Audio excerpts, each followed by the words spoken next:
What up, y'all? It's your boy, the Hood Nerd, back at you. Episode number 46. Doing another deep dive.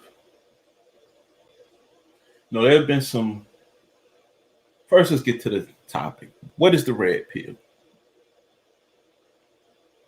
The red pill is just you staying in a rabbit hole and seeing exactly what truth is, willing to go down the rabbit hole and realizing that it's endless.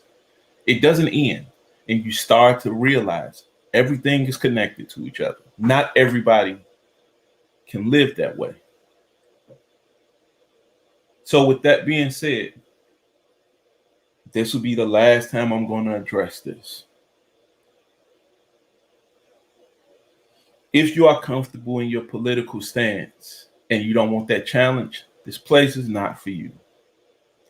If you are comfortable in your religious stance and you don't want those thoughts to be challenged, this place is not for you.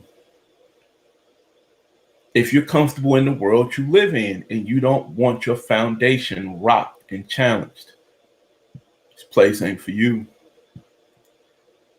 If you enjoy the relationship you in and you don't want the way you move and maneuver in that relationship challenged, this place is not for you. I won't take any offense if you don't, listen to any more episodes or any of those things. That's fine. But from last night's episode to the day before yesterday's episode, getting DMs and emails and even phone calls, and my stance is my stance, and it's not going to waver. It won't change. Now, if you want to debate the points that I'm making, that's fine. If you're here to talk about your feelings, I'm going to block you. If you DM me talking about your feelings, I'm going to block you. If you call me talking about how you feel, I'm going to end the conversation. It's just going to be that simple. I'm not here on this platform to talk about people's feelings. I'm here to deliver a message. That's it. My perspective on certain things that's being left out when we're having certain conversations, certain angles that are just not covered. And we'll say that for later on tonight. Because I don't got to be a physical therapy in another hour and a half. So I don't have the time really to go on one of those long rants to begin with. But,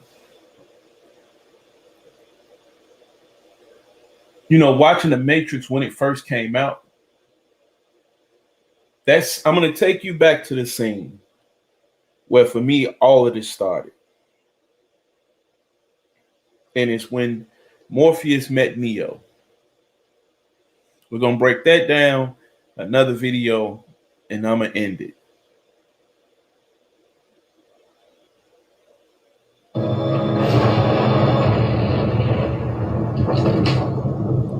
At last. Welcome, Neo. As you no doubt have guessed, I am Morpheus. It's an honor to meet you. No, the honor is mine. Please, come, sit.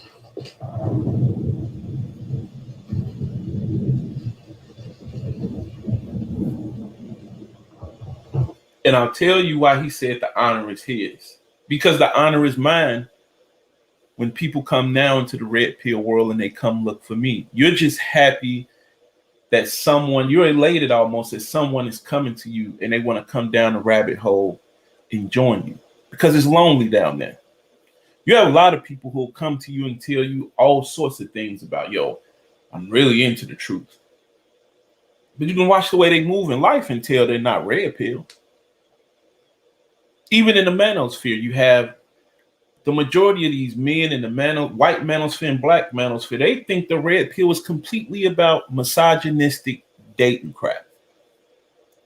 The red pill is just the truth. The cold, hard truth. And like I said again, like Samuel Jackson said in Soul Man, Now, that's a cold piece of comfort, but it's comfort nonetheless. Yes, there are things that have rocked my foundation completely when I first started going down the rabbit hole. It got me out of religion. It took me out of my political stance. It took me out of the way I viewed women. It took me out of the way I viewed my mother. It took me out of the way I viewed men.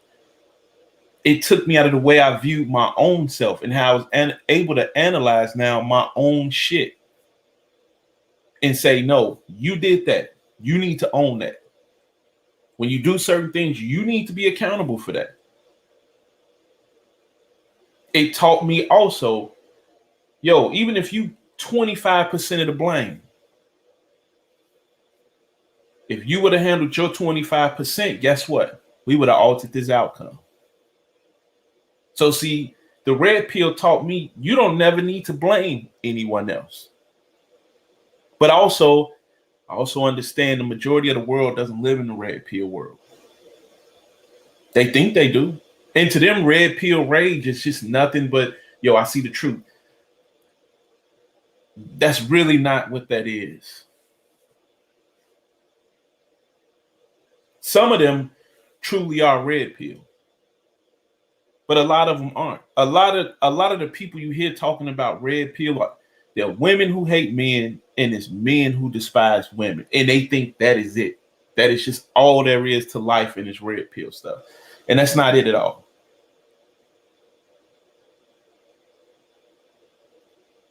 See, like I said, I have a lot of people who come to me and I'm ready to learn. And the first thing I'll ask somebody when they say, yo, I'm ready to come down the rabbit hole. The first thing I know and the first question I'll always ask is, do you feel women are whores? Yeah, there's some whores out there. Do you feel your mother could have been a whore? No, not my mother. And that's different. I can't look at, well, see, until you're able to look at everything the same and hold everybody accountable, then you can't come down this hole with me. And I'll have conversations with my buddies and I can't believe you said you think your mother was this or your daughter could be that. If the shoe fits for them, they have to wear it. No different than when the shoe fits for me, I have to wear it. That is what the red pill is. See, for me, you can't be, yo, I'm pro-black, but I'm a Democrat. That's the political party who enslaved you from the beginning. Yo, I'm pro-black, but I'm Muslim or I'm Christian. That's an oxymoron. How the hell could you be pro-black and back to Africa and Mother Africa, and you belong to the two religions who enslaved you in the first place? That's not the culture you come from back then. But that's why I'm saying again, for future episodes, this place may not be for you because things are going to get hard and there's going to be some tough conversations that's going to be had. Now, if you're willing to have your foundation rocked, that's fine. If you're willing to come and sit and debate, I have no problem with that. Won't turn down a debate. When you come to me though and you want to talk about your feelings, I'm out. Because see, we can't debate feelings. You're entitled to feel however you chose to feel. And to be honest, if you feel the way I've done my job, if you feel the way I've done my job, if you walk away indifferent, then you didn't get anything out of what I was saying. But let's continue.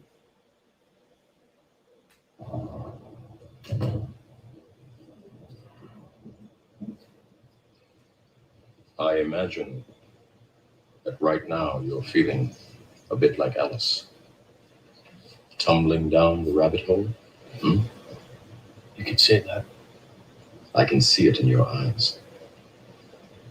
You have the look of a man who accepts what he sees because he's expecting to wake up. Ironically, this is not far from the truth. Do you believe in fate, Neil? No, Why not? because I don't like the idea that I'm not in control of my life. Now, when he breaks that down right there and says you're a man who believes what he sees, That's the world we live in. I'm willing to bet 90 to 95% they believe what they see around them. They don't understand one action results in the next action. They don't grasp the concept of any misstep I take. If I tumble to the left just a little bit walking down the hallway, that's going to affect the next step I take after that. People don't realize that. They don't want to be held accountable for that. They don't see that type of world. They don't see the world that way at all.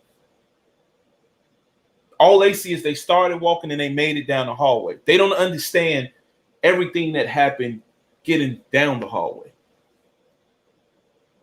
You don't even realize what's being used and impacted getting down the hallway. It's why I tell people, when you sprain an ankle or you sprain a toe or a finger, you don't really realize how vital those things are to your everyday movements and to each step you actually take until you hurt it and you feel the pain. And then you understand each step means something. If I take the wrong step or plant the wrong way while my ankle is sprung, I'm going to feel that pain. So now you focus on each step that you make to avoid that pain. But you have to now have had your brain rewired to even see the world that way.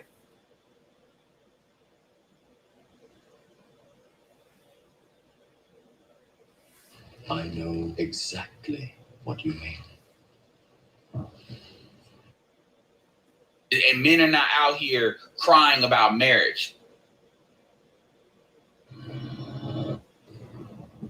You have the look of a man who accepts what he sees because he's expecting to wake up. Ironically, this is not far from the truth. Shout out to my man, Fate. Edward Anderson. No, Why not? because I don't like the idea that I'm not in control of my life. Now, when he says, do you believe in fate? Neo says no. Then he comes back and says, I don't like to believe I'm not in control. Nobody's in control. You're not. And I'm going to give you a cold, hard truth right now. I'm going to give you some red pill for your ass right now. You believe when you wake up in the morning and go pee and go brush your teeth and get up for work, you really believe you're doing that. You don't realize that's the water you've been drinking overnight that's caused that. You don't realize the indoctrination of already, if I don't go to work, then I can't have lights on and enjoy these things. That's the reason you getting up doing that. That's not really you at this point. These are all things that have contributed to you getting up doing these things. When you say I'm going to go watch the basketball game, that's years and years of getting a certain feeling out of watching that sends you now to that place to go watch that because you want to reenact that feeling all over again. But it's really not you maneuvering and doing this. But when you come down the rabbit hole, you don't truly realize that. When you get up and put makeup on before you go out to work, that's not really you putting makeup on. That's society telling you. That's you been beaten up by society your whole life and looking at your image saying, yo, if I don't look like this, I don't feel comfortable in the surroundings I'm in now. So now, is that you putting on makeup, or is that society dictating to you that you should put that on? Is that you subconsciously looking in the mirror after you wash your face and say, I don't want to feel a certain way if people start staring at me, so I'm going to put this makeup on? So now, did you really put the makeup on? Is that really you putting the makeup on? May I ask you something else? If you're born into a society where atheism, Christianity, Islam, Judaism are basically your options for religion, even though atheists don't believe that's a religion, if you grow up in a society believing that those are your options, or you vote and you say Democrat, Independent, Republican, if those are your options, do you really have an option? Did you really pick that, or did somebody sit something in front of you and say choose from it? How could any of that be free will if all it is I'm giving you your choices to choose from? Let's carry on. You're not in control, though. I know exactly what you mean.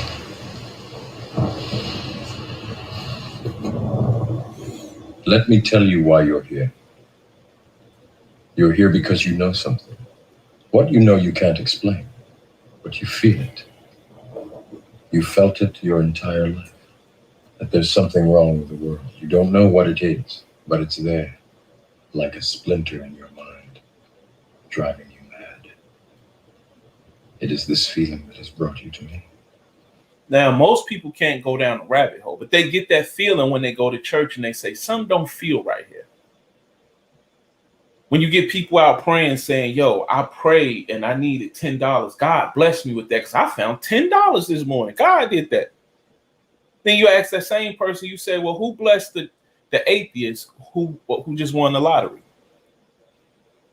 Or you make $200,000 a year. God blessed me to find $200 this morning in the bathroom. So God had that much favor for you, but the homeless child out here who's 4 years old, who can't even be held accountable for his sins, had no favor for him. You was that special. You was that high up on the list. It's the world people live in. It's a very weird world, but it's the world people live in. They know it when they go and vote. And they say, yeah, I know I'm voting over here, but ain't nothing going to change. So you already know it's a problem. When you get up and look to the left and to the right of you, and you see men and women competing with each other and not trying to move forward together, you understand there's a problem. See, I go by the line, nobody loses when the family wins. And it's why I have this stance of the woman can be a liberal. Let her vote Democrat. The husband is a Republican. Let him go over here. Guess what? Wife wins on a liberal side, that comes home. Family still wins. Republicans win, husband gets what he needs. Guess what? That comes home. Progress is made. As our culture, when everybody is voting to the left and you lose 4 years. You lose 8 years. Or even when the Democrats are in office, since 75-80% of Black women aren't married, yes, we voted for your liberal policies, but that doesn't come into effect Black men. We don't win at all with that. We just get well, you need to level up. Hard to level up when you're playing in an unlevel playing field. And then the second you get a chance to veer left, you get a Maxine Waters who pops out and says, I wouldn't have sex with these men. I would divorce my husband if he voted Democrat. I mean, Republican. It's very important that you vote Democrat. Okay. So when should Black men feel like it's about themselves? And you get Black women who will come and say, yo, I'm for this. I'm for Black. You can never be for Black men. Does that would mean you're anti-woman at that point? You would be anti yourself. You would be voting against your own interests at that point. That's a lie. And in the blue pill world you live in, that may make total sense to you. May make total sense to you. But you could never tell me you're pro-Black family, and you can't tell me any policies you voted on to help Black men out. Because there aren't any policies for that. So you're not pro-Black man, you're pro-Black family, but that's just really pro-Black woman. And for other people, that jargon may work. But it ain't gonna work when you're talking to me. Because I just see things for what they are.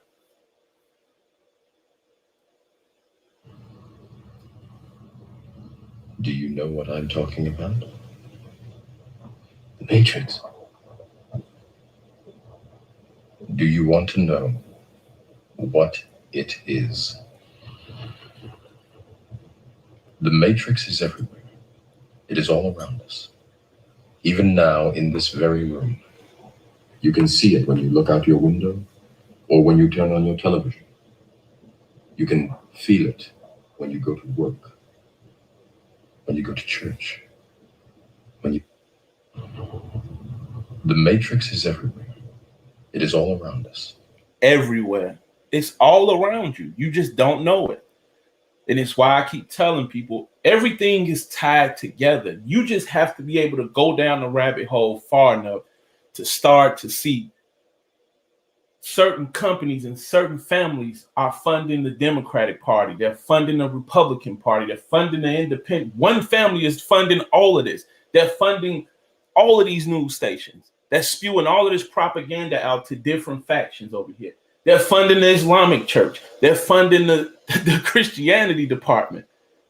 They're funding studies on atheism. They're funding all of this to keep all of this chaos out here.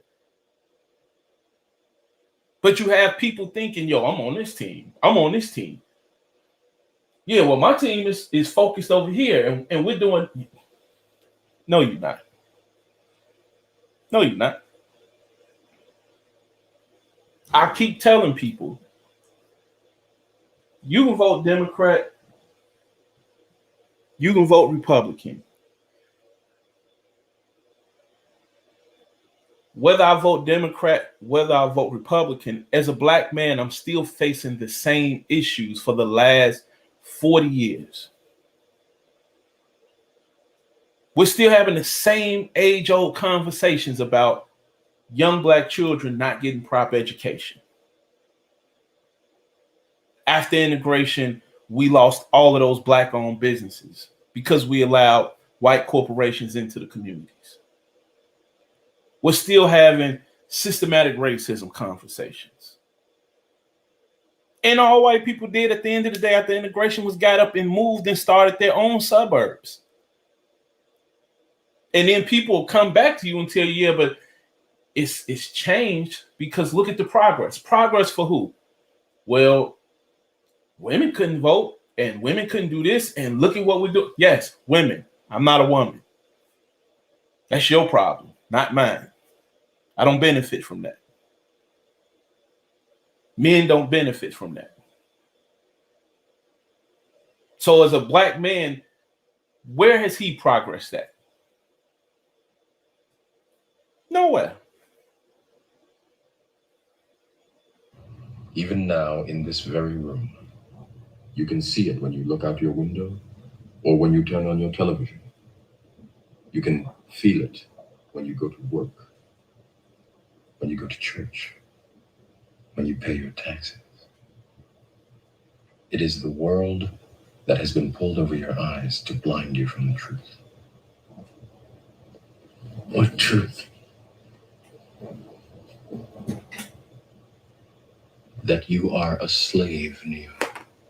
Like everyone else, you were born into bondage, born into a prison that you cannot smell or taste or touch. And that's the statement right there. Most people still don't understand when they want to tell you, yo, chattel slavery ended this and antebellum slavery ended. Slavery has never ended.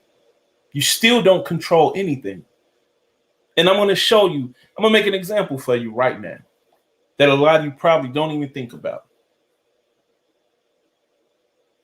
When you're in school, what is the only thing children do in unison? When that bell rings in the morning, what do they all do? File together. What are you doing over here? They file together in a single line. They go in the building. When you're in high school, bell rings for each class. Everybody gets up. Everybody goes to class. Next bell ring. Everybody gets up, leaves class, go to the next class. And you keep moving like that.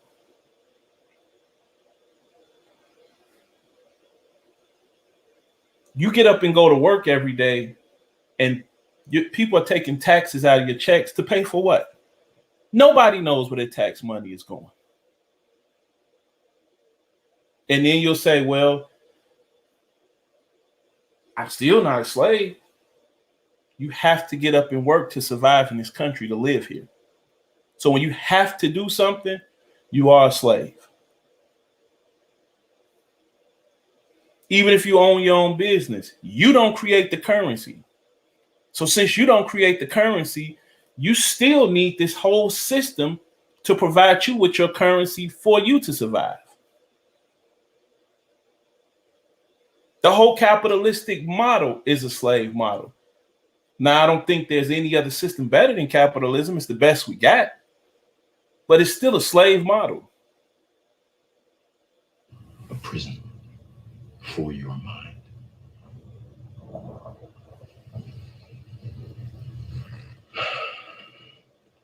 Unfortunately, no one can be told what the Matrix is. You have to see it for yourself.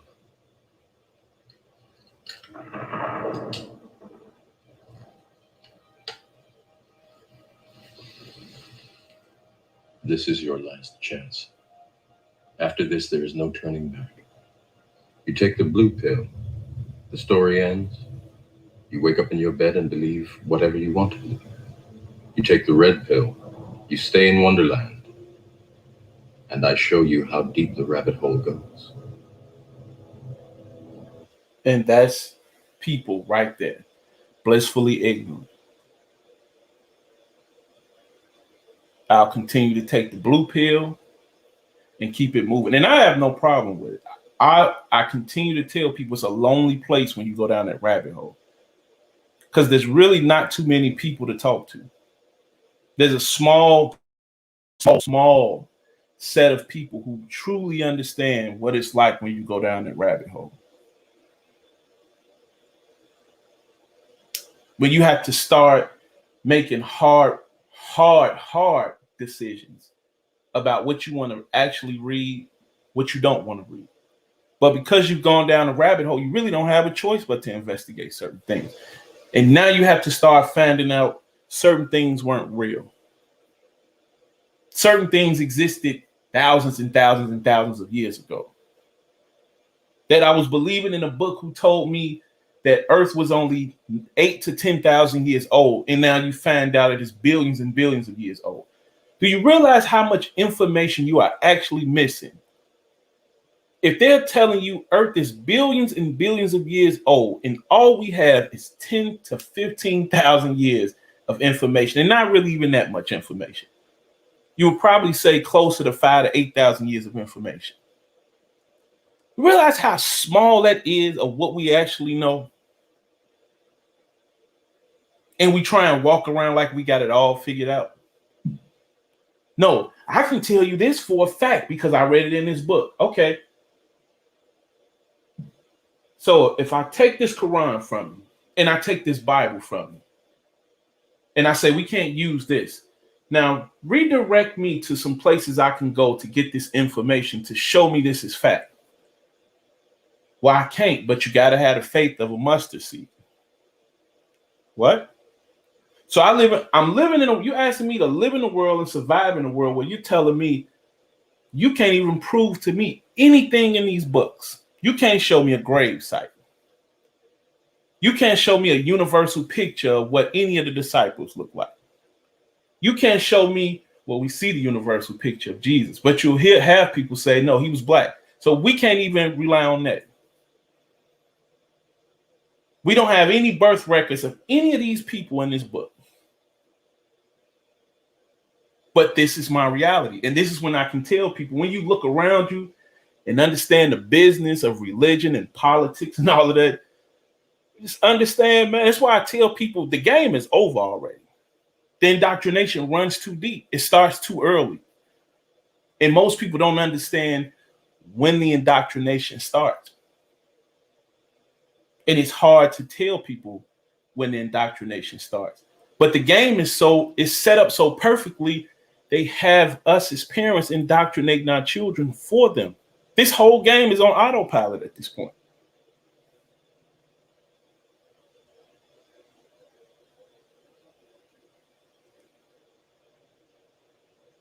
Are you a programmer? So now we go to Neo meeting the Oracle. Then what are you? I protect that which matters most.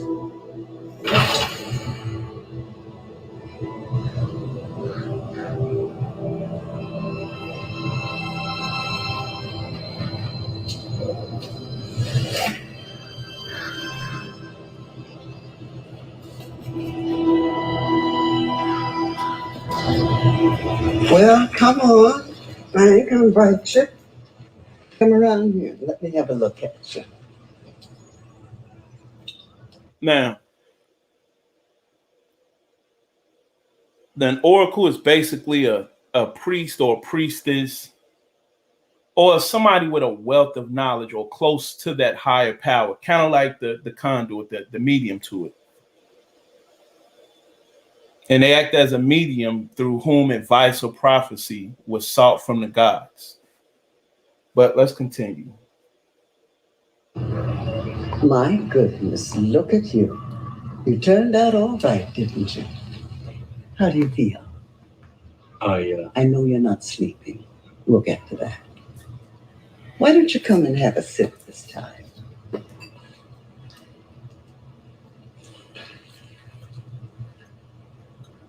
Let's get the obvious stuff out of the way. You're not human, are you? And it's tough to get any more obvious than that. If I had to guess, I'd say you're a program from the machine world. So is he. So far, so good. But if that's true, that could mean you are part of this system. Another kind of control. Keep going. Sounds familiar, don't it? See, when they created these political parties, when they created religion, when they created marriage, now they're creating the whole LGBTQ community and movement. Soon pedophilia will be legal. They've created things and put certain things in place for control. School is not put here to educate you. It's here to indoctrinate you. Then it's why I try not to confuse when people come to me and say, I have these degrees and I can talk this way and I can speak. Well, none of us speak the King's English too well in the United States, but I speak very well and I know all these words. That's fine. But what are your critical thinking skills like? What are your comprehension skills like? See, it's not hard to memorize things and regurgitate. But can you dissect something? Can I put a video in front of you and you dissect it? What are you seeing flashing past your eyes? What are you actually hearing?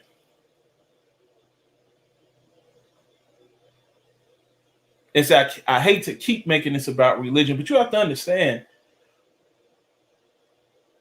when they make Jesus white, that does something to you. When they make the disciples white, that does something to you. Now listen to the mind fuck they have Black Americans, African Americans. I'm gonna let you see the mind fuck. The white man is the devil. He got his foot on our neck. And he hates Black people altogether. Even back then, during antebellum slavery, they hated Black people. They despised them.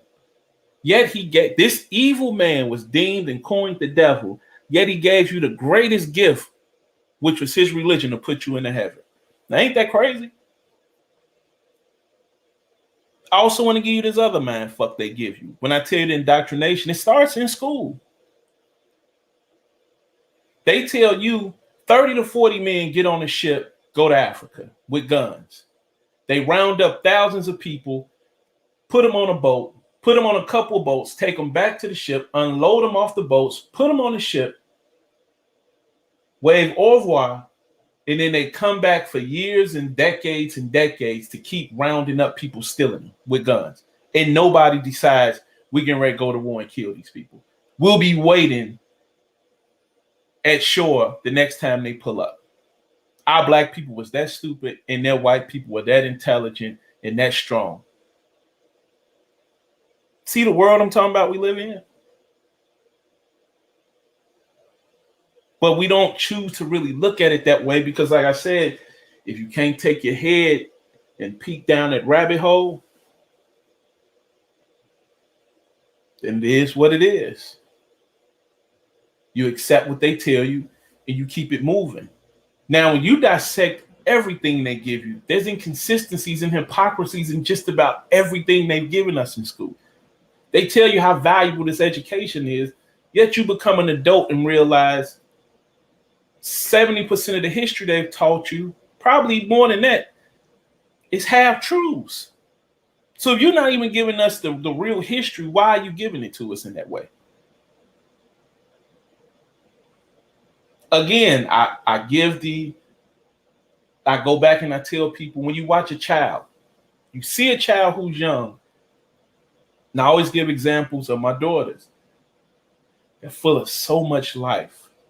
They smile. The world is their oyster. You take them to the top of a tall building, they look down, and it's just like, I could fly like Superman.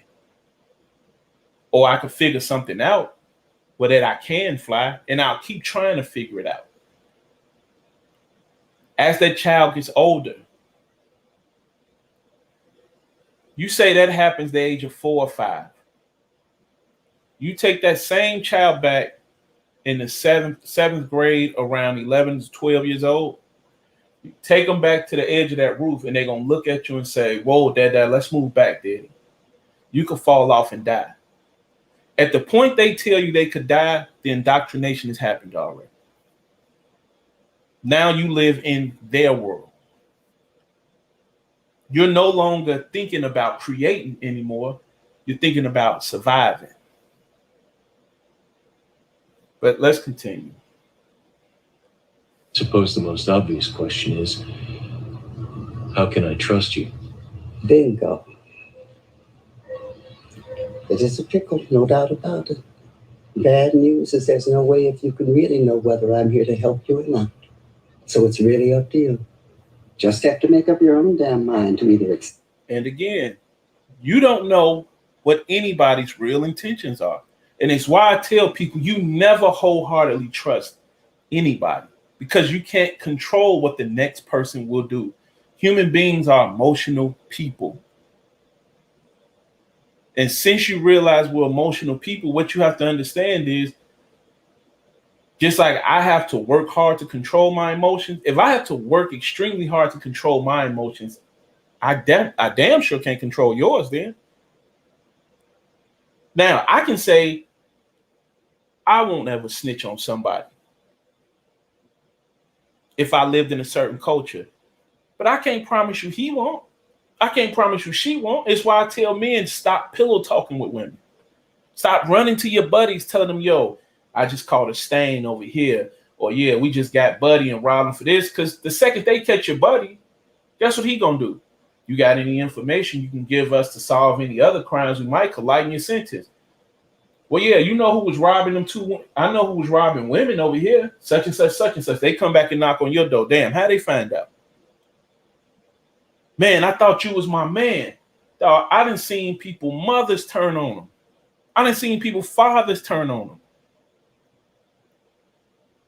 So if your parents can't really be, when you get to the point you're able to analyze the world and see your parents can't even be loyal to you, and you realize nobody can be loyal to you. It's why I don't buy into the whole thought process and the theory of unconditional love. I think people who have that, that's batshit crazy. There's going to always be conditions for which I love someone. Always. I will never love someone that hard where I tell them this is unconditional. You got free reign to act any way you choose to, and I'm always be here. Just ain't happening, man. Not even for my children. I keep saying, now their boundary is pushed a whole lot farther out than the normal regular person. That I agree with. But even they have a boundary where once you cross that, you done too, man. accept what I'm going to tell you or reject it. Okay. And that's exactly what I'm trying to tell you guys here. When she just said, you can accept what I'm going to tell you or reject it. You can accept the information I give you or reject it. Or you can do like I do in life. You can chew the meat up, spit out the fat, take what you need from any conversation and move on. Because you'll have people come to you and they'll say, look, I can't take relationship or marriage advice from somebody who was in a short-term marriage or has been divorced or haven't been married. Why not? Could be some valuable information right there. Now, it may not help you 20 years down the line, but it may help you see something early on in the marriage where they had a hiccup at that you may can see and say, okay, that happened to them and I can see this happening to us. Why don't I turn this ship this way? Because somebody already told me, yo, when I was going, I ran into this, but I kept going. And then it rocked the boat and destroyed the foundation and we couldn't recover from it. So if I can see that early on, even if that person only had a 2-year marriage, if I can see that early on, I can veer to the left. See, I'll always engage people because you don't know what tidbits anybody has to offer. 300 million people in America, billions of people in the world. Everybody is living a different life and they have had different experiences. So you have something you can't give to me because I haven't lived your life. I haven't had your experiences. So I can always go to you and at least get some type of a unique perspective. You've done some things that I haven't because we all don't live exactly the same.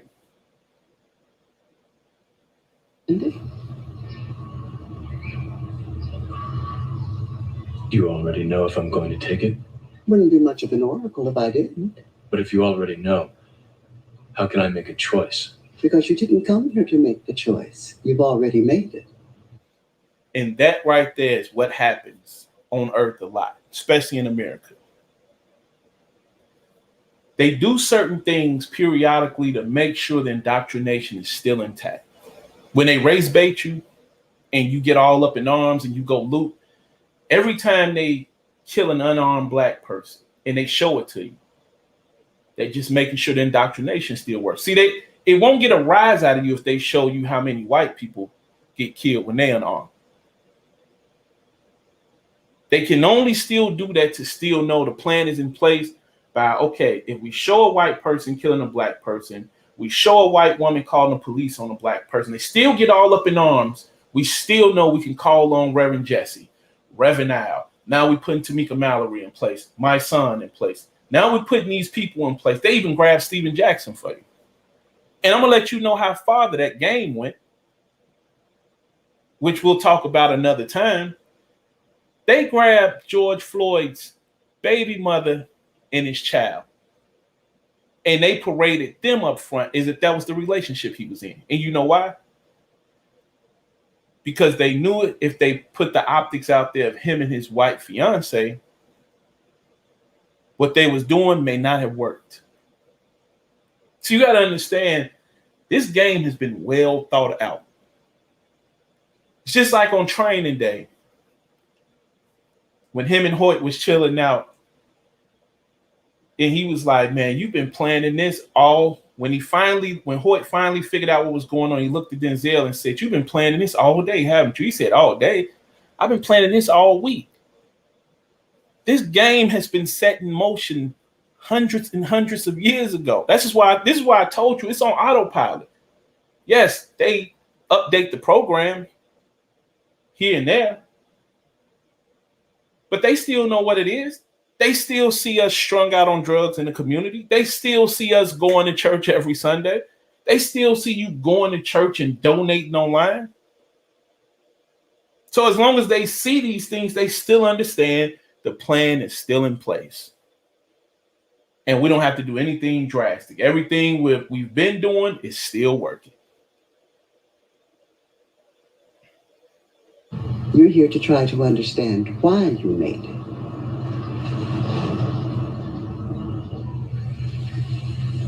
Now, that's another thing we need to talk about. We need to start having, well, we can't, because that's just not how a lot of people think. At some point, people are going to have to look at why you're doing what you're doing. See, I always tell people, when you look at harping back on religion, most people are religious not because they believe in God. They're not Christians because they believe Jesus died and rose again. If you really talk them through those stories, they'll tell you it makes no sense. But what they are telling you is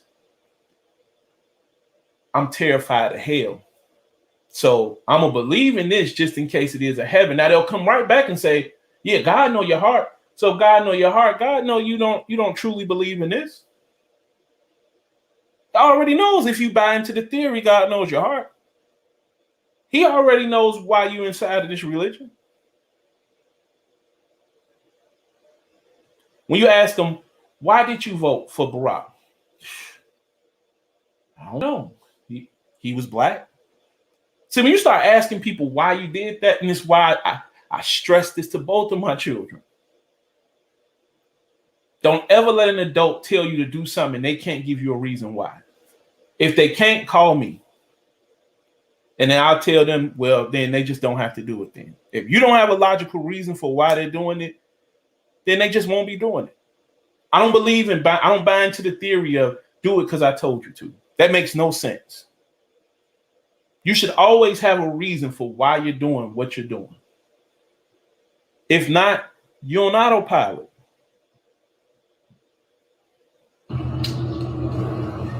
I thought you'd have figured that out by now.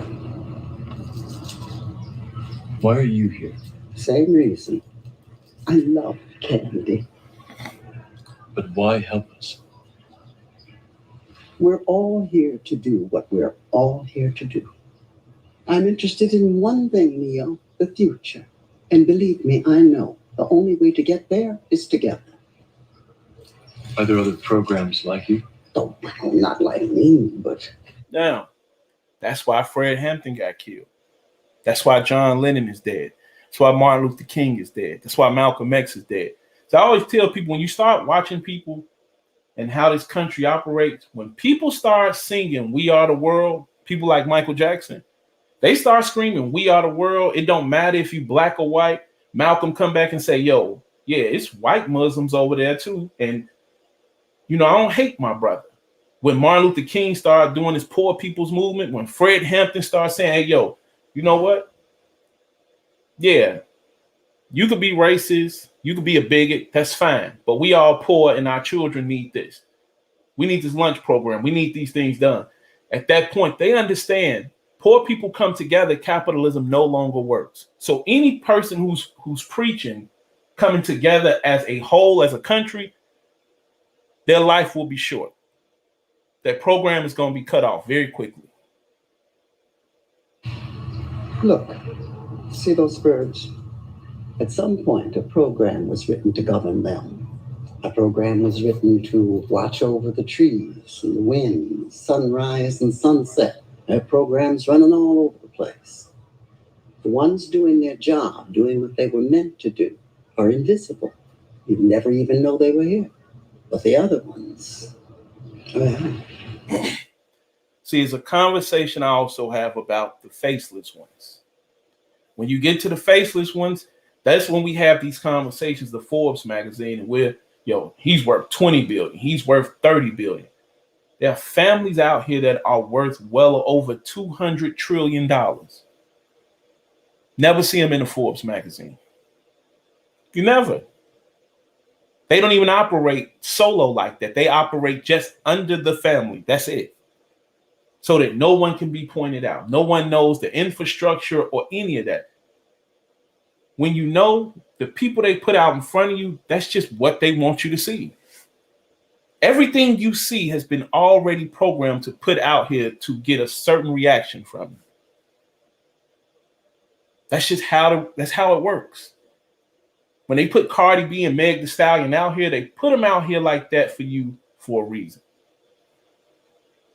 When they take conscious rap out in the late 80s, they put Ice Cube and NWA and Eazy-E out here for a reason. They took Public Enemy out of here for a reason. They glorified Jeezy and T.I. and they put the Commons and the Lupes down for a reason. They're going to push Jay-Z and take you away from Immortal Technique and Talib Kweli for a reason. They're going to push LeBron James, someone who's liberal and pro-LGBTQ, and they're going to push someone who's not for that back for a reason. They're going to push certain black columnists out here to you, and they'll shun a Jason Whitlock from you for a reason. Things that are given to you, 9 times out of 10 are not given to you for the betterment of you. You hear about them all the time. I've never heard of them. Of course you have. Every time you've heard someone say they saw a ghost or an angel. Every story you've ever heard about vampires, werewolves, or aliens is the system assimilating some program that's doing something they're not supposed to be doing.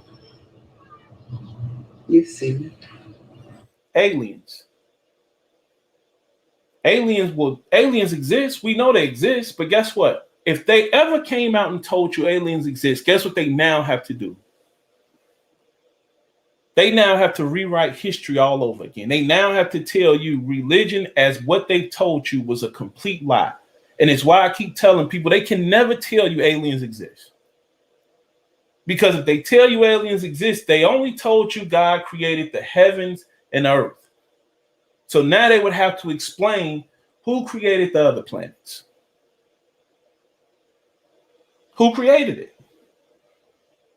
They would have to then tell you why other life forms are in flying cars and we're supposed to be the smartest people and we don't have that.